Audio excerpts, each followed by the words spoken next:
Hello to all of you beautiful, amazing souls. If you're new around here, then hi, my name's Jessie. If not, then welcome back to my channel. I have got an exciting video. So I have a story time, but better yet, it's maladaptive daydreaming related. Now, I will admit this story is kind of embarrassing and a bit cringy, and I can't believe I'm actually sitting down to say this story and then I'm going to post it online. What am I doing? Yeah, I'm sure you'll enjoy the story though. Now, looking back on this, there are definitely some funny aspects to this, but at the time it certainly wasn't funny in no way, shape, or form. But let me just tell the story and you'll understand. Alright, some backstory on this. When this took place, I was 13, and it was a very difficult time in my life. And what was happening in my universe with my paras and my paracosm definitely reflected on how difficult it was and how difficult that time was for me. So, and one other thing to note is a lot of people who don't maladaptive daydream can't quite understand how violent and unpleasant and terrifying and upsetting these daydreams we have. Now, I have a problem with the word daydreaming used to describe what I'm experiencing and what a lot of people who watch my videos experience, because it's such an innocent word and a lot of people will not be able to understand how daydreaming could be so upsetting and how little control we can have over it. So a lot of times maladaptive daydreamers will have really upsetting daydreams that they can't control and they can't stop. It's like a scenario playing over and over and over and over again. It's like it won't go away. It won't go away. And people don't, when you use the word daydreaming, people don't understand that. A lot of times we do have control over it, but a lot of times we don't. So just keep that in mind while you're watching this video if you are a maladaptive daydreamer. Now, I had this para that I was very close with, or this character that I was very close with, and again, it was a stressful time, it was hard times, and I used this altar for emotional support. Can you please be quiet, dogs? I don't know if you can hear them, but there's dogs barking. I'm sorry. I used this character or para to find comfort during this time, and I felt very dependent on my universe, and I think it sounds weird, but to people who don't understand it, but I owe a lot of my sanity to this para, and she honestly helped me get through a really, really hard time. Some people don't understand how emotionally attached you can get to someone and how real your characters or paras can become to you, and they are real. As far as you're concerned, they are real. They are part of your life, just like any other person living in this reality is real. They are real to you, and the things that you guys talk about, like the conversations you have, are as real as a conversation I would have with someone in this reality. That's something to keep note of. They are as real as any other person I have met in this reality. And I think my universal paracosm, I'm using both terms because some people don't know what I'm talking about half the time, so I'm just using both for now. But in my universal paracosm, it was definitely reflecting what was happening in reality, or at least the stress of this reality. So I think what happened was something major needed to happen in my paracosm or my universe because things were stressful here. And the whole purpose of my universe is to almost process and help understand what was happening in reality, and almost to feel my emotions, because I felt so detached from reality that I almost needed my universe to feel those emotions and go through everything like that. And I think because it was such a hard time, but I wasn't actually feeling that in this reality, and I was using my universe to feel that, something dramatic had to happen, because I have to feel those feelings. And if I'm not going to do it in this reality, I need to do it in that reality. So I think that's what led to the death of my main para. Now, I know that people aren't going to understand this if they don't maladaptive daydream, but it's 7 years later. It's not even 7 years, it's more 6 years, but it'll be 7 years this year. I remember the date it happened. Every time it comes up to the date, I'm always upset, and it brings back memories from things that were happening at that time. And it's hard. And people who don't maladaptive daydream, I can understand, and I can understand where they come from if they don't understand. But as far as I'm concerned, this event really happened to me, because those, like I've already said, those paras or those characters, they are as real to me as any other person in this reality. And I value the relationship I have with them just as much as any other relationship I have in this reality. That isn't really something I have much control over. And also her death, I couldn't control. I remember spending hours and hours trying to daydream and get her back, and it wouldn't happen. She just stayed dead. And I believe that was because I needed to, I was grieving something, and I felt numb in this reality, and I needed to grieve. So my brain was like, well, we're going to kill off a para and you're going to grieve. If you're not going to grieve in this reality, we're going to make you grieve in the other reality. So now that was the not so great part of the story. That was the sad part of the story. But let's ignore how horrible that part of the story is for a minute, and we'll move on to the things that happened afterwards, because I don't think I'm ever going to be able to live this down.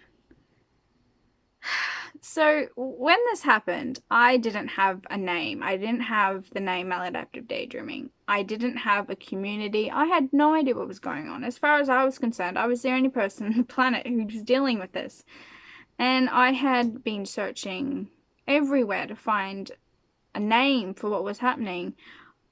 Let me tell you, I was not getting maladaptive daydreaming with what I was looking up on Google. I was getting all sorts of disorders that are not even close to what I was experiencing. And I felt quite alone, because I tried so hard to find something that was explaining what was going on. And when this happened, it was like, it was just, I felt very alone, because how do I get support for this? I'm grieving, because I couldn't understand at the time that I was grieving in the other reality because I needed to be grieving in this reality. But as far as I was concerned at the time, I was only grieving the death of my para. That was what my grief was for. It definitely was, but I couldn't like put the two together. So the only thing I was feeling at the time was the death of this imaginary character in my head. And I had no idea how I was supposed to reach out and get support for that. What was I supposed to say to people? But at the same time, that emotion was so overwhelming. I almost stopped caring. I just needed some sort of support in this reality, because the support I had in the other reality is not here anymore. I can't believe I'm putting this online.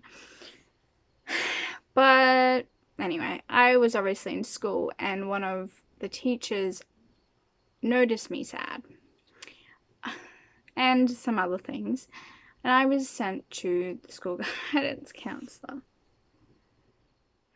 Now this is where it gets interesting. Oh, it's so cringy, embarrassing thinking about it. But I said to her that I was sad because my imaginary friend had died. I said to her that my imaginary friend had just died. I can't even imagine what she was thinking. I said to her, my imaginary friend, oh, wow. And see, I'm never going to live this down, because she was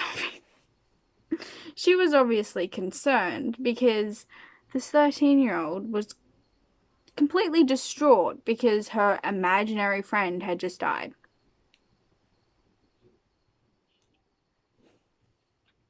She was obviously concerned, and she admitted she didn't have the qualifications to deal with something like this. So one thing led to another. People in my family found out about this imaginary friend because I was a child, so and a lot of things aren't kept private, especially when you're under the age of 15.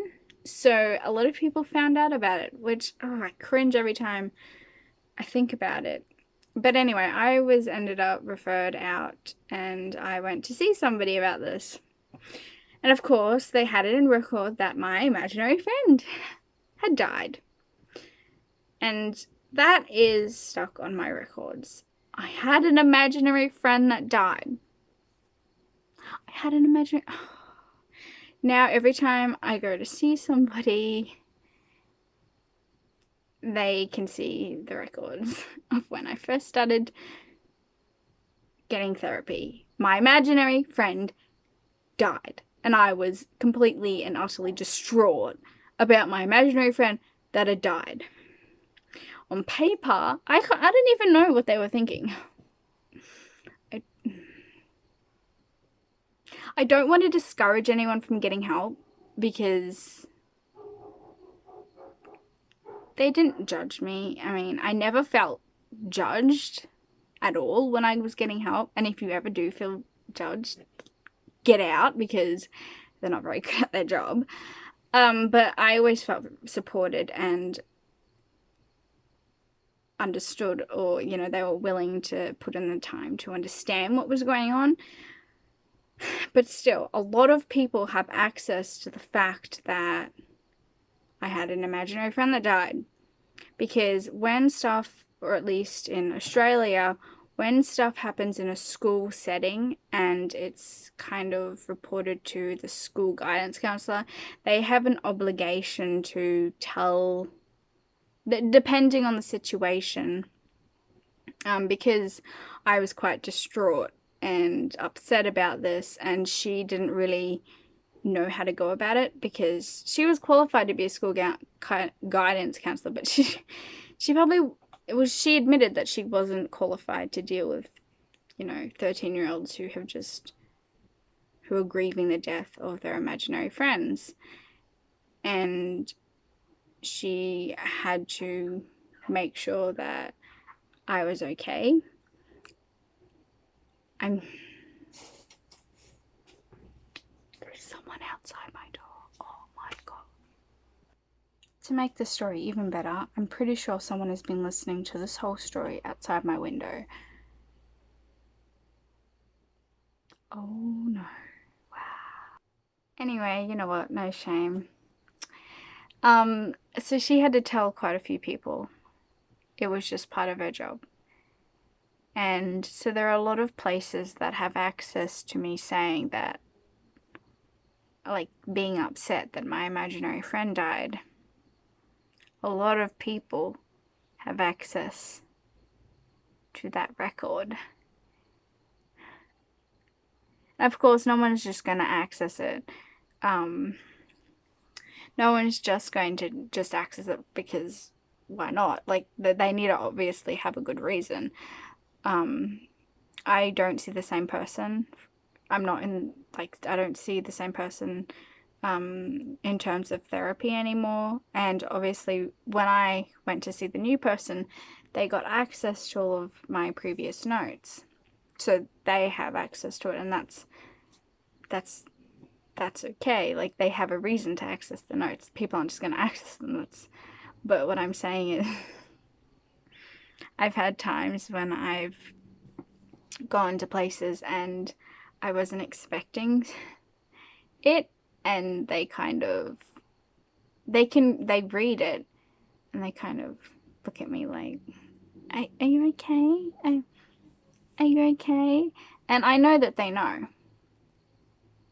And I'm also worried. I think an email was sent to all of my teachers, because after that, teachers gave me weird looks, and they were kind of,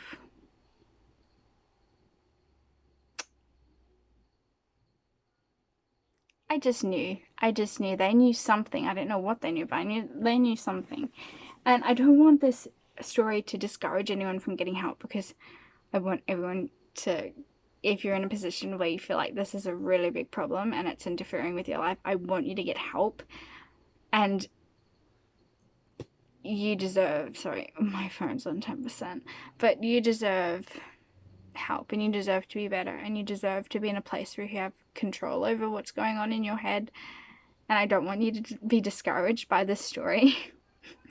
I just thought it's something funny that it always, and the reason I brought it up was because I was talking to somebody else about this story and I remembered it. And not too long ago, someone else was saying, yeah, and I was reading back on your notes, and they brought it up. So I was just reminded of the fact that little 13-year-old me said something that's probably...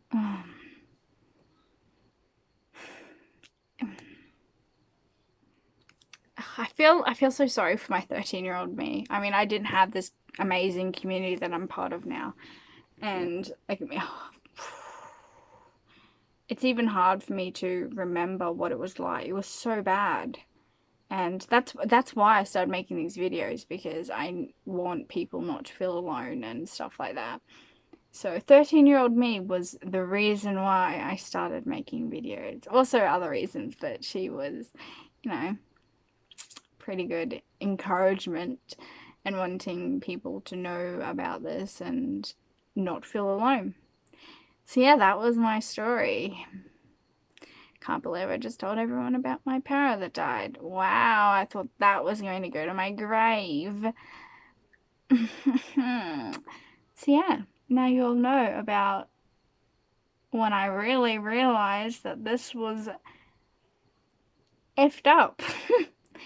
And I hope you enjoyed watching. I hope it wasn't too upsetting, or you like didn't remember things that have happened in your paracosm and be upset about them. But anywho, I'm gonna leave it there. I hope you enjoyed, and again, don't be discouraged. You should get help if you feel like you need it, okay? It's not that scary. I have a whole playlist on this, okay? I have a whole playlist on controlling your daydreams. So if you're scared about getting help or anything like that, go watch them. And like always, stay unique.